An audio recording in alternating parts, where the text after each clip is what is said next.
Hi, welcome to another video. In this recording, we're going to be looking at educational data.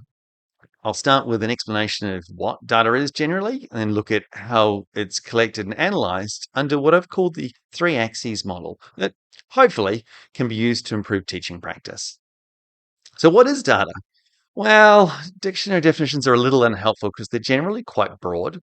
So most of the definitions involve a collection of pieces of information that are some way used to make a decision or to do some form of analysis. And the educational specific definitions are also kind of unhelpful. Generally, they say that you collect information for an educational purpose. And I think that with that, it perhaps is better to classify data by the type and class and the defining characteristics. That's where the three axes model comes in. So the first of these three axes really applies to data from all fields, and that's this distinction between quantitative and qualitative data. The second is what I call the aggregate axis.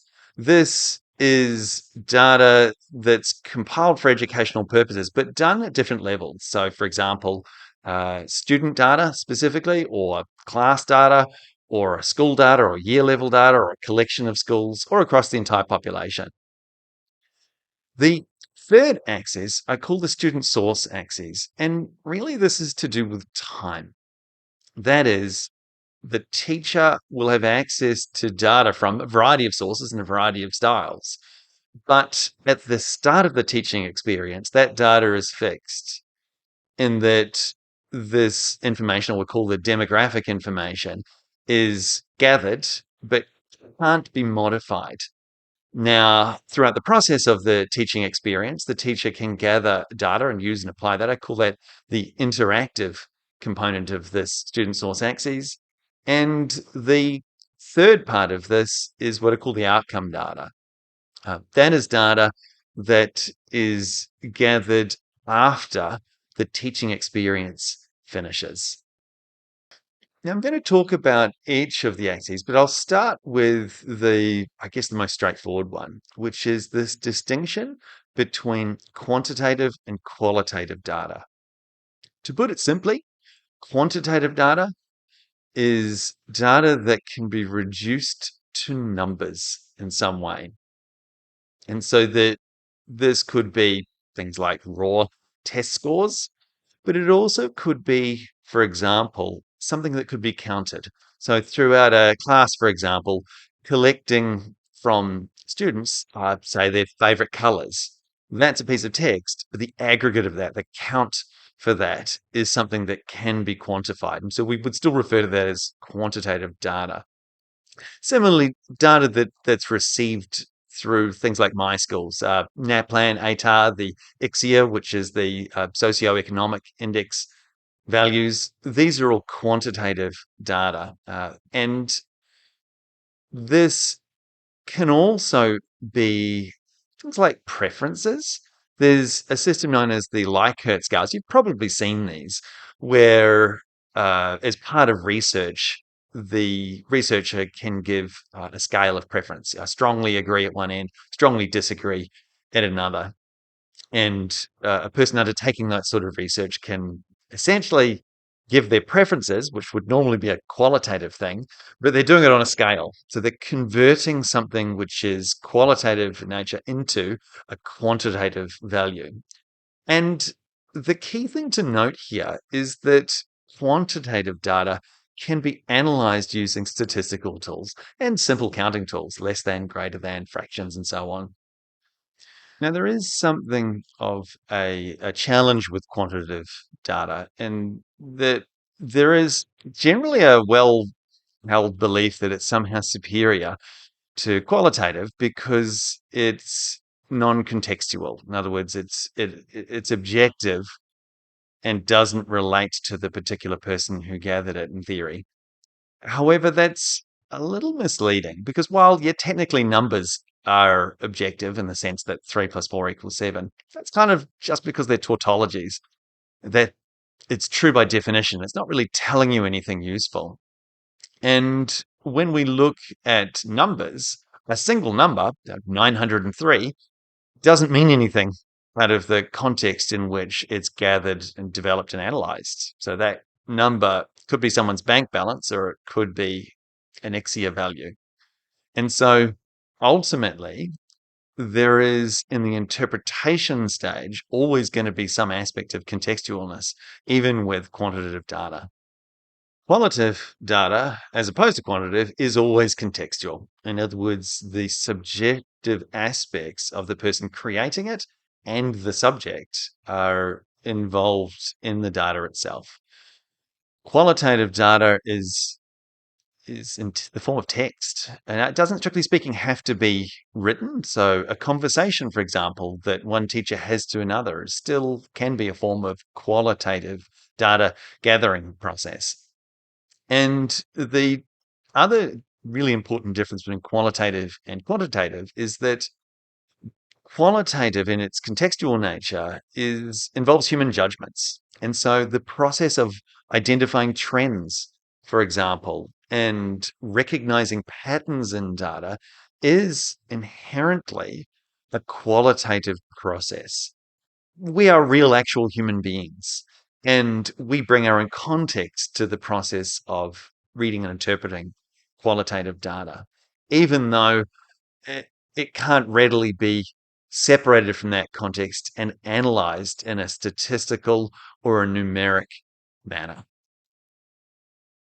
The next thing I want to talk about is the aggregation axis. So here, I mean that any particular piece of data or collection of data as information could be about one student, or it could be about a group of students, or a cohort, or entire school, or entire population. And it's important because a teacher, as part of the professional practice, needs to make strategic decisions in regards to and taking account of the level of aggregation that they're at. So, for example, the NAPLAN data, this is done at a national level, it's done at a state level, it's done at a school level, it's done at an individual child level. And so that piece of quantitative data and how you can go about using that data really requires an understanding of how where things sit from the individual piece of data through to the aggregate and the extent of those.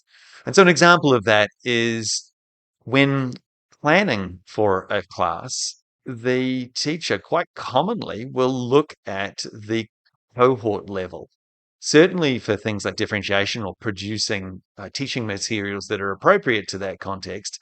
If, for example, all of bar one of your students are operating below cohort and one is significantly above cohort, the sort of practical implications of this is often the teacher will build to the majority and then build additional materials to account for the child that's operating above that particular cohort. And so knowing and understanding how to read and interpret the aggregates of data is an essential tool as part of professional practice. I'm going to turn now to the third axis that I've called the student data source axis or the student source axis. And I think it's important to note here that there is a distinction in terms of data gathered prior to the teaching experience, during the teaching experience, and after the teaching experience. Why does this matter? Well, because time matters. We can't adjust teaching for a cohort that's already gone.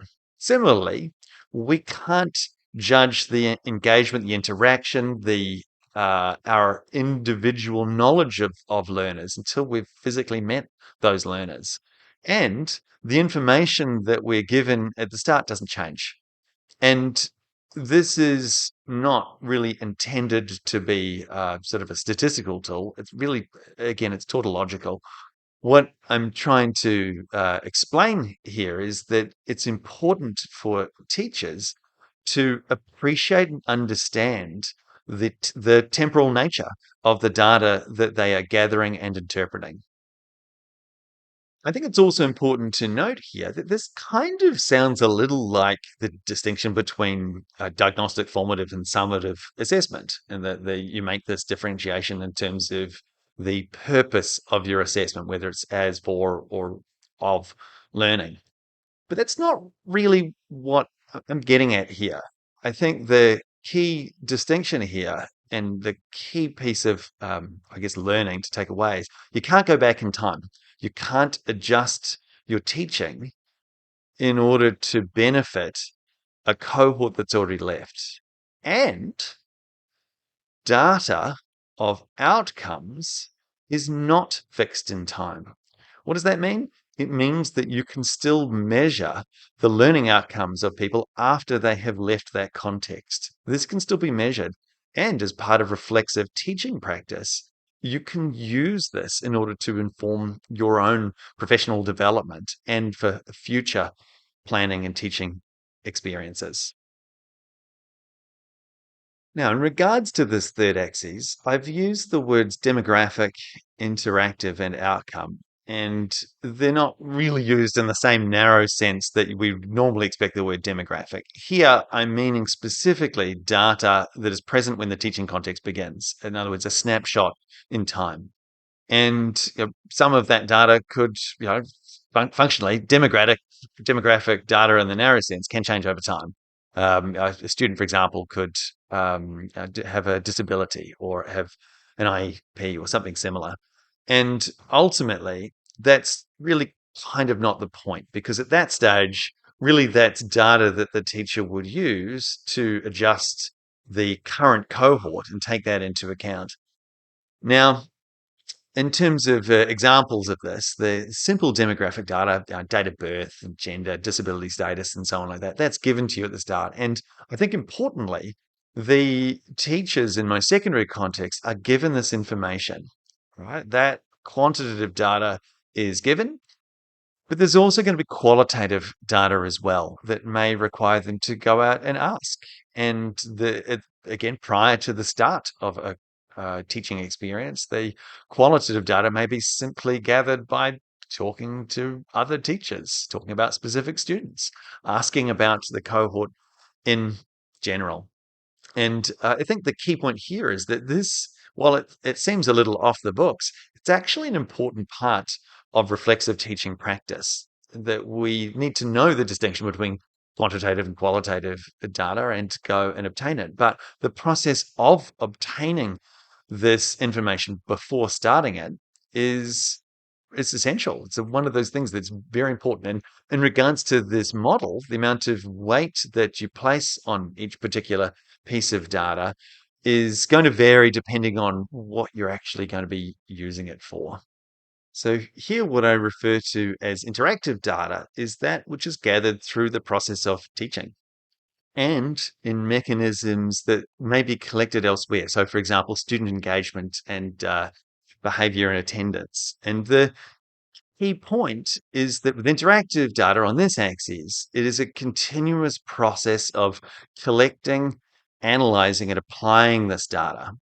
And so this process and this data very much is involved with the cohort that the teacher is going and dealing with. And so that this interactive data can be as simple as in class behavioral management data gathering, seeing kids that are off task and using the SEMs to manage or control that. That is a data gathering and application process. And it's using data that's been gathered in the here and the now throughout the teaching context itself.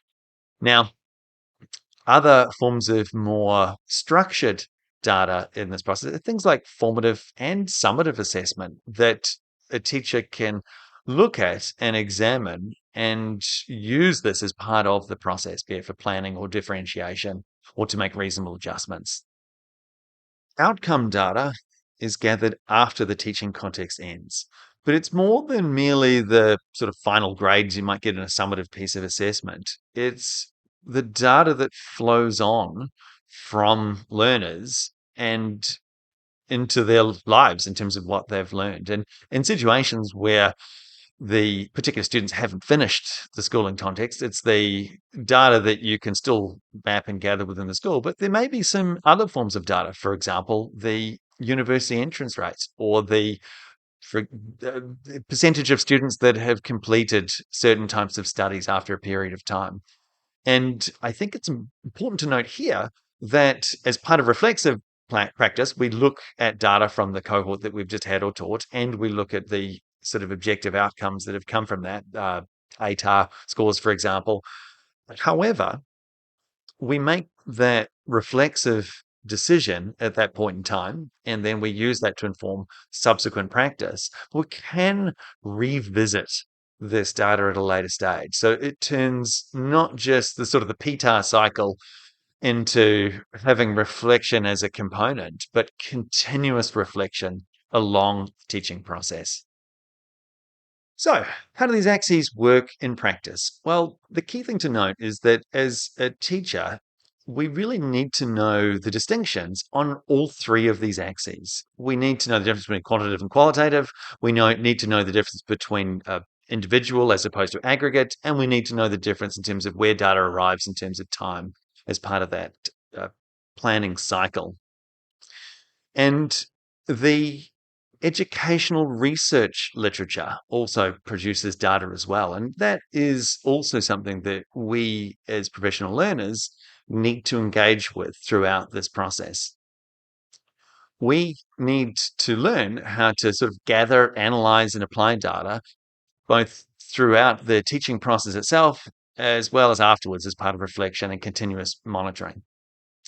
So, in regards to the particular APSTs for each part of each axis, look, it would be quite easy for me to say, oh, all parts of all axes apply in all areas, which is kind of true, but kind of misleading because the key point here is there is a weighting. So, planning lessons effectively, for example, needs quantitative, qualitative data, demographic, and interactive, but less so outcome data.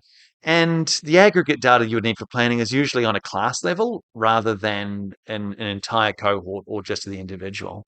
In contrast, managing the learning environment very much is grounded in qualitative, interactive data. Teacher needs to know their learners and know their needs and be able to adjust and adapt in the now.